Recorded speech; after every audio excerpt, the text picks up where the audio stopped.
कभी आपने अधूरे ख्वाब, सपनों का इतिहास जाना है या जानने की कोशिश किया है? आज उसी को जानने और समझने की और आपको बताने की कोशिश कर रहा हूँ।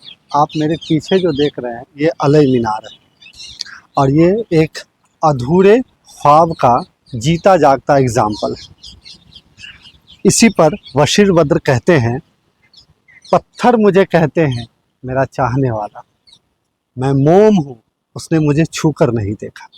अगर बाद के जो सल्तनत के खिलजी वंश के शासक या बाद के जो शासक हुए, अगर इस पे उस अधूरे ख्वाब पे कुछ काम किए होते तो आज कुतुब मीनार के बगल में एक अलई मीनार एक ऐसा एग्जाम्पल होता जिसको तशव्वुर करना बहुत ही अभी मुश्किल होगा आपको, लेकिन अगर वो बनता तो शायद कुतुब मीनार को भी पीछे छोड़कर लोग उसको नहीं इसको देखा करते। अब मैं आपको बताता हूँ कि इस अलई मीनार को क्यों अलाउद्दीन खिलजी बनाने की ज़रूरत पड़ गई। तो ऐसा कहा जाता है, जब वो डेक्कन एरिया में यानी कि सेंट्रल इंडिया में और साउथ इंडिया की तरफ एक्सपेडिशन करने के लिए यानी वॉर करने के लिए जब वो गए और वहाँ से वॉर जीत करके आए, तो उस वॉर को जीतने के बाद उस वॉर को दिखाने के लिए, एक विक्ट्री सिंबल दिखाने के लिए शायद इस अलई मीनार को बनाने की कोशिश किए थे।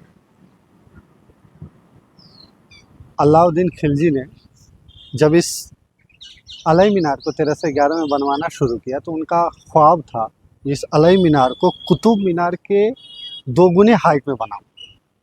और इसलिए कुतुब मीनार का जो हाइट है अभी वो 72.5 मीटर का है।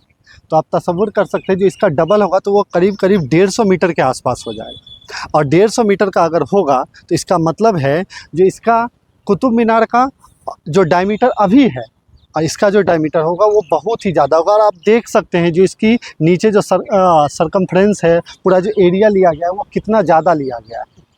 और उस समय जब आप एक और चीज़ देख सकते हैं, जो अभी जो आप यहाँ पे ये जो गेट देख रहे हैं ऊपर में, वहाँ भी जो गेट है, तो कुतुब मीनार जब बन रहा होगा तो शायद कुतुब मीनार भी वैसे ही हो। और क्योंकि उसमें तो रेड सैंडस्टोन्स डाल करके उसका प्लास्टर करके उसका पूरा फिनिशिंग किया जा चुका है, ये फिनिशिंग इसमें अभी कंप्लीट नहीं था। और जब आप सर सैयद अहमद ख़ान का किताब देखेंगे तो अभी तो इसमें आर्कियोलॉजिकल सर्वे ऑफ इंडिया ने बहुत सारी चीज़ों को ऐड कर दिया, नहीं तो साइड से बहुत कटा हुआ और टूटा हुआ सिचुएशन में था, लेकिन अभी से कंजर्व करके थोड़ा अच्छे सिचुएशन में रखा गया। अब मैं इस अलई मीनार के बारे में एक चीज़ और बताता हूँ, जो ये किन किन चीज़ों से मिलकर के बना हुआ है। तो इसमें ज़्यादातर जो है वो लाइम मोर्टार यूज़ किया गया है और साथ ही साथ पत्थरों का यूज हुआ। और इसमें रेड सैंडस्टोन का यूज आपको बहुत कम ही कहीं कहीं दिखता है, तो लेकिन वो प्लास्टर के रूप में नहीं, ऐसे ही बीच में इसका यूज किया गया है। और ये जो स्ट्रक्चर आप देख रहे हैं ये इनिशियल है, रूडिमेंट्री है, यानी कि इसमें कोई फिनिशिंग का काम अभी नहीं हुआ था। अब ये जो अलई मीनार है ये एक और चीज़ को डिनोट करता है जिसको मैं बताना चाहता हूँ। और ये डिनोट ये करता है, जो जब जब डायनेस्टी चेंज होती है या रूलर चेंज होता है तो अपने इतिहास को अच्छा बनाने के लिए, जो भविष्य में उसको लोग जाने, अपने सिंबल को पीछे छोड़ने के लिए एक या तो वॉर ऐसा लड़ता है जिससे वो जाना जाए, या आर्किटेक्चर का कुछ ऐसा काम करता है जो दूसरे पीछे जो बने हुए उससे कई ज़्यादा अच्छा हो और कई गुना बड़ा हो। तो ये जो आप देख रहे हैं ये उसी का एक तस्वुर है, जो कुतुब मीनार से डबल हाइट का ये बनाना चाह रहे थे, ताकि वो क्या सल्तनत टाइम के जितने भी रूलर थे उससे वो सक्सीड कर सके, आगे बढ़ सके आर्किटेक्चरल फील्ड। जब आप राणा सब्बी की किताब पढ़ेंगे, where the every stone speaks, तो उसमें जिक्र है, जो सर सैयद अहमद साहब की जो किताब है उसमें एक इमेजिनेशन बताया गया है, जो उस समय मुग़ल के टाइम में या सल्तनत के टाइम में जब मानसून का वक्त होता था और बारिश होती थी तो जो ऊपर चढ़ता था तो उसको नीचे बादल दिखता था कुतुब मीनार से। तो आप इमेजिनेशन कीजिए जब ये डबल बनता उसके हाइट का, और तब जो लोग ऊपर चढ़ते और तब नीचे का सिचुएशन कैसा होता, तो ये एक अलग ही अनोखा दृश्य होता अगर ये बन पाता। इतिहास में ये रहा है, जब जब डायनेस्टी बदली है या कोई राजा बदला है तो कुछ चीज़ें नए आए और उस नए में एक राइवलरी देखने को मिलता है। चाहे वॉर में हो, एरिया एक्सपेंशन करने में हो अपने अंपायर का, या आर्किटेक्चरल फील्ड में जो वो काम करते हैं उसमें भी राइवलरी देखने को मिलता है।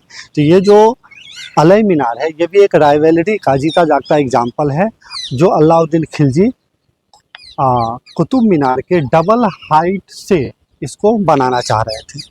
इसका एग्जाम्पल हम अर्ली मिडेवियल में और मुग़ल के टाइम में भी देख सकते हैं। जैसे कि चोला अम्पायर में राजा जो थे वो बृहदेश्वर टेम्पल बनाए, और उसके बाद जो उनका जो सक्सेसर हुए राजेंद्र चोला, वो गंगई कोंडा चोलापुरम में एक टेम्पल बनाए जो पहले बृहदेश्वर टेम्पल के साइज से कई गुना ज़्यादा बड़ा था।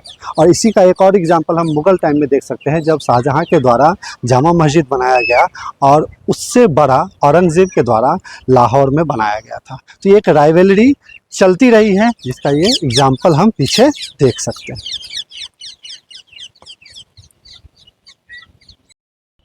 अब ये राइवलरी क्यों होती थी? तो ये राइवलरी होने के पीछे हम कारण बता सकते हैं। जो राजा जो होते थे या रूलर जो होते थे, शासक जो होते थे, अपने आप को वॉर से या रूल जो कर रहे हैं उस सिचुएशन से हट के अपने जाने के बाद उन्हें लोग कैसे याद रखें, अच्छे राजा के रूप में या ख़राब राजा के रूप में। तो आर्किटेक्चर जो एक ऐसा फील्ड है जो लोगों को एक सॉफ्ट हैंड दे देता है ताकि लोग उसे अच्छे राजा के रूप में जानते रहें उनके जाने के बाद। तो ये अलई मीनार के बारे में मैंने आपको कुछ बताया। इसी पे एक शेर मैं आपको सुनाता हूँ। तुम मुझे छोड़ के जाओगे तो मर जाऊँगा, यूँ करो जाने से पहले मुझे पागल कर दो। तो ये अलई मीनार जो है अधूरे ख्वाब का जो एक एग्ज़ाम्पल है। अगर अलाउद्दीन खिलजी के बाद जो शासक हुए अगर इसमें अपना वो कंट्रीब्यूशन किए रहते तो ये एक उदासी भरी चीज़ अधूरे ख्वाब का एग्जाम्पल नहीं रहता, एक मुकम्मल ख्वाब रहता। क्योंकि इसी कुतुब कॉम्प्लेक्स में आप देखते हैं चारों तरफ एक मुकम्मल चीज़ों का जीता जागता एग्जाम्पल दिखता है, जो भले ही अभी टूट गया हो लेकिन उसमें उदासी नहीं दिखती है। लेकिन ये जो है एक अधूरे ख्वाब का एग्जाम्पल है जिसे छोड़ दिया गया और वो स्ट्रक्चर अकेले में पड़ा हुआ है जैसे मानो पागल हो रहा हो। अगर हमारा वीडियो अच्छा लग रहा है तो आप वीडियो को लाइक करें, शेयर करें और हमारे चैनल को सब्सक्राइब करें ताकि ऐसे ही हम कुछ और वीडियोज़ आपके साथ लेकर के आते रहें। Thank you.